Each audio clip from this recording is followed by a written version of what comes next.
चलो बेटा अगला क्वेश्चन करते हैं, बिल्कुल फ्रेश न्यूमेरिकल है, एग्जाम्पल है, उदाहरण है तुम्हारी बुक का, उदाहरण नंबर 2.3। ठीक है, मैं देख लेता हूँ बुक से, तुम्हें दिख रहे होंगे सवाल। देखो एक 5 सेंटीमीटर त्रिज्या की वर्ताकार शीट, सर्कल है, 5 सेंटीमीटर दे रखी त्रिज्या, रेडियस, एक समान विद्युत क्षेत्र, यूनिफॉर्म इलेक्ट्रिक फील्ड दे रखा है कितना, 5 × 10⁻⁻5, ठीक है, वोल्ट पर मीटर में। इस प्रकार स्थित है कि इसका तल विद्युत क्षेत्र से 30 डिग्री का कोण बनाता है, तल विद्युत क्षेत्र से 30 डिग्री का कोण बनाता है। ध्यान रखना, विद्युत क्षेत्र से, प्लेन सरफेस जो है, शीट से पारित विद्युत फ्लक्स ज्ञात कीजिए। विद्युत फ्लक्स निकालना है, इंग्लिश वाले इंग्लिश में पढ़ लेना, नहीं चाहो तो मैं पढ़ लेता हूँ। Circular sheet of radius 5 centimetre place in the uniform electric field of 5 × 10⁻⁻5 volt per metre such that its plane make an angle 30 degree with the field. देखो ढंग से डायग्राम नहीं बनाओगे नहीं पता चलेगा, ठीक है ना, इलेक्ट्रिक फील्ड के लिए डायग्राम होना बहुत जरूरी है। ये मैंने बनाया वर्ताकार शीट, ठीक है, ये बनी कैसे है आप ये समझना। ये आप हमने क्या बोला है कि एरिया वेक्टर क्षेत्रफल सदिश कहाँ पे होता है, पृष्ठ के लंबवत होता है और बाहर की ओर। इसको ऐसे मत समझना, ये वाला समझो।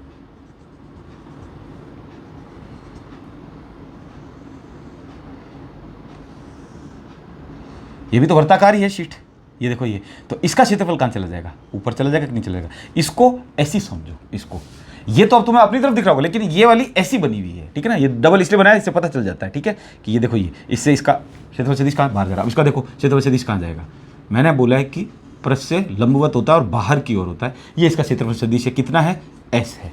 बोलो इलेक्ट्रिक फील्ड, अब देखना ढंग से समझना, प्लेन जो है, प्लेन वो इलेक्ट्रिक फील्ड से 30 डिग्री का कोण बना रहा है। यानी प्लेन क्या होता है, तुम अभी समझे नहीं हो कि अगर ये पेपर ऐसे रखा हुआ है और इलेक्ट्रिक फील्ड भी ऐसे है, तो मैं क्या बोलूँगा कि दोनों के बीच में कोण 0 है, क्योंकि प्लेन भी ऐसे ही पड़ा हुआ है। अब प्लेन ऐसे पड़ा हुआ था, अब मैंने प्लेन को थोड़ा सा देखो टेढ़ा किया, तो इलेक्ट्रिक फील्ड तो इधर ही जा रहा है, लेकिन प्लेन देखो टेढ़ा हो रहा है, कुछ एंगल बना रहा है। ये देखो ये एंगल बना दिया, और टेढ़ा किया तो ये देखो ये कोण बन गया, ये और टेढ़ा किया प्लेन को, तो और समतल को, पृष्ठ को टेढ़ा करते गए, ठीक है, कोण बनते गए, कोण अलग अलग बनते गए, ये अलग बना थीटा, ये अलग बना, ये अलग बना, बड़ा होता गया, राइट है। वैसे ही इसको करना है, बस यही समझना था तुमको। तो प्लेन जो है वो 30 डिग्री का एंगल बना रहा है इलेक्ट्रिक फील्ड से, विद्युत क्षेत्र से, तो बना दे 30 डिग्री का एंगल। तो देखो इस प्लेन को तो टेढ़ा मेढ़ा करेंगे क्या, तो समझ में नहीं आएगा। गोले को तो मैं कैसे करूँ तो गोले ही दिखेगा, कहने का मतलब, वृत्त को टेढ़ा करूँगा तो वृत्त ही दिखेगा, है ना। तो इलेक्ट्रिक फील्ड को अपन थोड़ा सा टेढ़ा कर देते हैं, अपन बोलते हैं कि जी ये इसकी रेडियस है r, ये हमें दे रखी है। तो अब इलेक्ट्रिक फील्ड को कैसे करें, तो हम क्या बोल रहे हैं, इलेक्ट्रिक फील्ड ये रहा जी, ये जा रहा है इलेक्ट्रिक फील्ड, ये गया इलेक्ट्रिक फील्ड, समझ में आया। ये इलेक्ट्रिक फील्ड और ये इसका प्लेन ये है, ये है, इन दोनों के बीच में ये कोण उसने अपन को दे रखा है 30 डिग्री, 30 डिग्री, ये दे रखा उसने अपन को 30 डिग्री। चाहे तो बड़ा लिख दें, दिख नहीं रहा तो,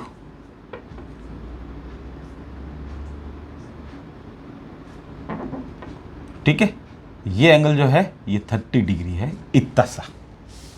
हमें कौन सा एंगल चाहिए होता है बेटा, हमने इतना पढ़ा है तो हमने ये भी बताया था आपको कि हमें कौन सा कोण चाहिए। हमें तो कोण वो चाहिए जो क्षेत्रफल सदिश और विद्युत क्षेत्र, इलेक्ट्रिक फील्ड और एरिया वेक्टर के बीच में बन रहा है। तो ढंग से देखो, ये टोटल तो बन रहा है 90, ये इतना ले गया खांचा 30 का, 90 में से 30 गया तो कितना बचा पीछे, ये बच गया जी 60 डिग्री, ये मैंने यहाँ लिख दिया 60 डिग्री। बोलो समझ में आया कि नहीं आया, हो गया समझ में, आ गया सारा कुछ। वैल्यू डालो इसकी फॉर्मूले में, फाई फ्लक्स निकालना है हमको, ई डॉट लगने की जरूरत नहीं होती, कॉस थीटा, यहाँ पे ये हमें पता है, ई एस कॉस थीटा, वो स्केलर प्रोडक्ट है तब डॉट आ जाता है, अभी लगाने की जरूरत नहीं, ई एस कॉस थीटा। बोलो ये एस क्या है, क्षेत्रफल है, किसका, इसका, शीट का, जो शीट हमने ली है। फाई बराबर इलेक्ट्रिक फील्ड की वैल्यू कितनी है, 5 × 10⁻+4 दे रखी थी, +5 दे रखी थी, 5 × 10⁻5 दे रखी थी। क्षेत्रफल किसका, कौन है यहाँ पे, वृत्त है, वृत्त का क्षेत्रफल कितना होता है, सर्कल का एरिया, बोलो 2πr। Very good, very good बेटा, very good, very good. πr² into cos theta कितना बेटा, हमें कितना लेना है। मैंने पहले भी समझाया था, जब मैंने आपको सबसे पहले चैप्टर की शुरुआत कराई थी तो मैंने समझाया था कि वो तुम्हें उल्टे सीधे कोण देगा, तो मैंने तुम्हें कहा था तुम्हारा क्वेश्चन है पीछे, वो अपन करेंगे, तो तुम्हें चकराएगा, चकरा दिया तुम्हें और तुम 30 ले लेते, इसे थीटा दिख रहा है नहीं, हमें ई और एस के बीच में कौन लेना, हमें जरूरत ही इनके बीच की है, ठीक है। शीट को थोड़ा टेढ़ा रखा, लेकिन क्या गोले को तो कितने घुमाओगे ना, गोला गोले ही दिखेगा, इसलिए टेढ़ा कर नहीं सकते उसको। कोण कितना आ गया हमारा 60 डिग्री। फाई बराबर 5 × 10⁻5, पाई की वैल्यू 3.14 गुणा आर कितना था रेडियस हमारे पास में, उसने 5 सेंटीमीटर दे रखी है। अगर नींद खुल गई हो तो सेंटीमीटर को मीटर में चेंज कर देना, 10⁻²। 1 मीटर में 100 सेंटीमीटर होते हैं, रख दो यहाँ पे। ये तो पाई हो ही गया, ये लो पाई। और आर का स्क्वायर करना है बघा, तो ये हटाओ ना यार, ये ब्रैकेट और बच्चे कंफ्यूज होते हैं। तो 5 × 10⁻², और इसका क्या करना है, स्क्वायर करना है। ये रहा आर का स्क्वायर करना है बेटा, ठीक है। और cos 60 की वैल्यू कितनी होती है, √3/2। वेरी गुड बेटा, यही उम्मीद थी। अब देखो ढंग से, ये स्क्वायर निकला यहाँ से, तो 5 × 5 = 25 हो गया, तो 5 बराबर ये पहले ही 25 हो गया, और 25 को 5 से और गुणा करते, 25 × 5 = 125। वेरी गुड, बोलते रहा करो साथ में। 3.14 गुणा, अब ये देखो 10⁵ यहाँ लिख लो, गुणा 10⁵ ये कितनी हो गई, 4 हो गई, ये यहाँ लिख लो, और बटे में 2 कर दो, बटे में 2 कर दो, ये आ रहा है। और पॉइंट हटाया तो 100 और लग गया, और इधर -4 आएगी बेटा। अब देखो इस 2 को इस 314 से काट देते हैं, तो 2 एकम 2, 1 और 1 11 बचा, 2 पंजे 10, 1 और 14 7, 2 7 14, 157 बचा है, 157 बचा है, ठीक है। 157 को मल्टीप्लाई करना है 125 से, ये रहा 125 और ये रहा 157, ये 2 कट चुका है, आएगा 19625। बोलो, ये मल्टीप्लाई करना था, या क्या 19625। फाई इक्वल्स टू फ्लक्स निकालना, तो 19625 दिख रहा है, हाँ ठीक है। गुणा 10⁵5 गुणा 10⁻⁻4 गुणा 10⁻⁻2, ये ऊपर आ गया। बोलो, तो ये हो गया 10⁻6, ये कर दिया 10⁻6, और ये 10⁵5 है प्लस की, ये माइनस की 6, तो बच गया 10⁻1 लिख लेना, 10⁻1। बोलो, आ गया समझ में। 19625 गुणा 10⁻1, नीचे वाला 100 सब चला गया। यूनिट क्या होती है, वोल्ट मीटर। ढंग से समझना अब आगे, ये एक साइंटिफिक तरीका नहीं है। साइंटिफिक मेथड ये कहता है कि जो इधर वाला डिजिट होता है ना, उसके बाद पॉइंट आना चाहिए, ठीक है। छोटी क्लासेस में तुमने पढ़ा होगा, साइंटिफिक 11th में भी तुमने वापस से पढ़ा होगा कि साइंटिफिक का मतलब क्या कहना चाहता है। वो कह रहा है कि यहाँ पे डिजिट वैसा आना चाहिए, तो कर लेते हैं। पर 10⁻+1 बची है कि -1 बची थी, -1 बचेगी यार। 10⁻6 हुई थी तो -1 बचेगी, ऐसे भूला मत करो, और भूल जाओ तो बता दिया करो मेरे को भी। अब आगे देखो, 19625 गुणा 10⁻⁻1। अब ढंग से समझना, मैंने 1 पॉइंट यहाँ लगाया, तब नीचे एक 0 आ जाएगा, 2 पॉइंट, 3 पॉइंट, 4 पॉइंट। मैंने अपनी मर्जी से यहाँ पे पॉइंट लगा दिया। कितने के बाद लगाया है, 4 के बाद। पीछे से गिनते हैं, 1 2 3 4। तो जब पॉइंट लगाया है तो मैथ्स में 2 काम होते हैं। अगर 10 से गुणा किया तो 10 से भाग करो। तराजू है, तराजू में तुम शक्कर लेने के लिए गए, उसने इधर बाट रख दिए 5-5 किलो के, 5 किलो शक्कर लेने गए, 5 किलो के बाट रख दिए, या 1-1 किलो के 5 रख दिए, समझ में आ रहा है। या 2 किलो के 2 रख के 1 किलो का 1 रख दिया, या 2 किलो के 2 रख दिए और आधा किलो के 2 रख दिए, 5 किलो इधर रख दिया, ठीक है। इधर शक्कर रखी नहीं, लेने क्या जा रहे हो, शक्कर बाट ही बाट रख रहा है। वो काम तो 2 होगा ना बेटा, इधर 5 किलो रखा था, इधर 5 किलो शक्कर रखे, 5 किलो गुड़ रखे, 5 किलो तेल रखे, कुछ तो रखेगा ना। तो काम तो दोनों तरफ होना चाहिए। तो मैंने पॉइंट लगा दिया, इधर क्या होगा देखो, कितने के बाद पॉइंट लगाया, 1 2 3 4 के बाद, तो इधर 10⁻4 इधर आ जाएगी। कैसे, अब ये पॉइंट हटाता हूँ मैं एक बार, ढंग से समझना। नीचे 0 कितना आएंगे, 10⁻4, ये कट गया इससे वापस 10⁻4 से, तो कोई फर्क नहीं पड़ा, लेकिन पॉइंट अभी अब हटाना नहीं। समझ में आ गया। ऐसे ही क्या करो, जब पॉइंट यहाँ लगाओ तो 10 से गुणा कर दिया करो। 5 बराबर 1.96, पॉइंट के बाद 2 डिजिट बहुत है लिखना, ठीक है। गुणा 10 की पावर, प्लस का 3 बचेगा क्योंकि माइनस का 1 है, और वोल्ट मीटर। इलेक्ट्रिक फ्लक्स निकालना था, जो तुमने निकाल दिया। Determine the electric flux through the sheet. उस शीट से, सर्कुलर शीट जो है, वृत्ताकार शीट से, वृत्ताकार शीट ये, ठीक है। तो ऐसा मत समझना कि इलेक्ट्रिक फील्ड हमेशा एक ही दिशा में जा रहा है। ये भी इलेक्ट्रिक फील्ड यूनिफॉर्म है, ये वाला भी इलेक्ट्रिक फील्ड यूनिफॉर्म है। अगर 1 नहीं 2 3 बना दो तो ये सब यूनिफॉर्म इलेक्ट्रिक फील्ड है, एक समान विद्युत क्षेत्र है।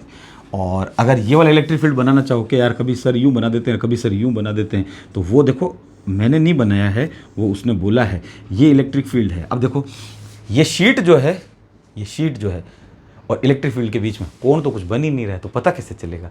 तो शीट को मैं टेढ़ा करता हूँ, रुकना, तो क्या टेढ़ा करूँगा, सर्कल को क्या टेढ़ा करोगे तुम, वृत्त को कोई टेढ़ा कर सकता है क्या, कैसी गेली बातें कर रहे हो तुम लोग। इसीलिए इस 30 डिग्री का एंगल बताने के लिए कि भाई शीट से, वृत्ताकार से 30 डिग्री का एंगल जब बनता है तो इलेक्ट्रिक फील्ड को तो अब हम चेंज कर नहीं सकते, तो हमने कहा कि ये सॉरी शीट को चेंज कर सकते, तो हमने इलेक्ट्रिक फील्ड विद्युत क्षेत्र को थोड़ा सा टेढ़ा कर दिया। अब ये शीट की रेडियस तो इधर जा रही है, इसकी देखो रेडियस भी इधर है, इलेक्ट्रिक फील्ड भी इधर है, तो थीटा तो 0 बना है, इधर थीटा 30 डिग्री बनाना, तो हमने कहा ये रेडियस, ये इलेक्ट्रिक फील्ड जा रहा है, ये जो है, ये दोनों के बीच में एंगल जो बन रहा है, ये रेडियस और इसके बीच में ये 30 डिग्री है, और इसका क्षेत्रफल सदिश हमेशा बाहर जाएगा, वो हो जाएगा 60 डिग्री। क्यों हो जाएगा? क्योंकि टोटल 90 होता है, ये हमें मालूम है, परपेंडिकुलर निकलता है और सेंटर से निकलेगा, तो ये इधर रेडियस हो गई, 90 बन गया, 90 में से 30 माइनस किया तो 60 बचा। बोलो ये समझ में आया कि नहीं आया? इसलिए इलेक्ट्रिक फील्ड को भी टेढ़ा करना थोड़ा सीखो। ऐसे नहीं कि इलेक्ट्रिक फील्ड एक जैसे ही आएगा हमेशा। बैठ गया तुम्हारे अच्छे से, एक आध बार मेहनत करो। और इन जीरो को और ये सब क्या 12th में आके अगर मैं जो तुम्हें ये जीरो वगैरह ये सब पढ़ाऊँ तो फिर ये ठीक नहीं लगेगा। समझ में आ रहा है तुम लोगों को? अच्छे से देखना कि 30 डिग्री एंगल बन रहा है तो प्लेन भी टेढ़ा हो सकता है। प्लेन को टेढ़ा करना सिखाया है ना। अब वो बोलेगा सर्कुलर शीट है, ये देखो, अब उसने बोल दिया कि ये रेक्टेंगुलर शीट है या स्क्वायर है मान लो, तो इसका इलेक्ट्रिक फील्ड किधर जा रहा है? वो बोल रहा है इधर जा रहा है। अब वो बोल रहा है कि इलेक्ट्रिक फील्ड और इस शीट में थीटा 0 बन रहा है, तो हम शीट को ऐसे रख देंगे, ये रही शीट सीधी सीधी। बोलो कोई प्रॉब्लम है? नहीं, सीधी सीधी ऐसे रख दी। अब वो बोल रहा है कि नहीं, इलेक्ट्रिक फील्ड और शीट के बीच में कुछ कोण बन रहा है, तो देखो शीट को टेढ़ा किया कि नहीं किया, तो शीट कैसे बनेगी? ये इलेक्ट्रिक फील्ड अभी भी ऐसे जा रहा है, लेकिन अब हमें पता है कि शीट टेढ़ी है, लेकिन गोले को, इसको वृत्त को टेढ़ा रख नहीं सकते। समझ में आएगा है ना? थोड़ा सा ध्यान रखा करो। 3 चीज़ें आ जाती है इसमें। एक तो शीट खुद कैसे रखी हुई है वो आ जाती है, एक क्षेत्रफल सदिश आ जाता है, एरिया वेक्टर, वो कहाँ जा रहा है, एक इलेक्ट्रिक फील्ड आ जाता है। बच्चे 2 ही चीज़ें लेके चलते हैं, इलेक्ट्रिक फील्ड और क्षेत्रफल सदिश। शीट को घुमाना नहीं जानते हो कि शीट भी घूमती है। अब देखो ये शीट ऐसे घूमी है, अब ऐसे घूमती घूमती देखना शीट है ऐसे आ गई, इन दोनों लाइन के बीच में आ गई, ये लो ये बीच में आ गई, ये पेज बीच में आ गई, ये शीट आ गई ऐसे, ये बीच में आ गई, ये लो ये बीच में आ गई। अब कोई पूछे इलेक्ट्रिक फील्ड कितना निकल रहा है जी? इलेक्ट्रिक फील्ड कितना? एक भी नहीं निकल रहा है। एक तो लाइन नीचे से निकल गई, एक ऊपर से निकल गई, तो फाई क्या फ्लक्स कितना हो गया? 0 हो गया, बस खत्म।